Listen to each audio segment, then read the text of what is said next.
বাচ্চা জুলকারনাইনের ছোট একটা ঘটনা 1 মিনিটের মধ্যে শেষ করব। বাচ্চা জুলকারনাইন মৃত্যুর আগে বলে গিয়েছিলেন, এ আমার খাদিম, আমার মৃত্যুর পর আমি যখন মারা যাব, আমাকে জানাজা করাইয়া খাটের উপর উঠাইয়া বাজারে 2টি হাত, খাটের থেকে 2টি হাত তোমরা সরাই রাখবা আর বাজারে ঘোরাবা, মানুষ দেখবে।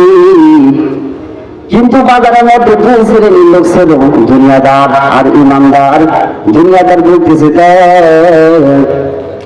গোটা দুনিয়ার বাদশাহ জুলকারনাইন, আল্লাহ ওরে এত ক্ষমতা দিছে, এত সম্পদ দিছে, এত অর্থ দিছে, এত সম্মান দিছে, মরণের সময় এত সম্পদ চাই, তার পেট ভরে না। ইমানদাররা বলে, না না, বাদশাহ জুলকারনাইন ক্ষমতা চাই না, টাকা পয়সা চাই না। বাদশাহ জুলকারনাইন বুঝাইতে বলে যে আমি এত গোটা দুনিয়ার বাদশাহ হওয়ার পর, এত ক্ষমতা হওয়ার পর, এত টাকা পয়সা থাকার পর, এত সম্মান হওয়ার পর আজ আমি খালি হাতে ফিরে যাইতেছি।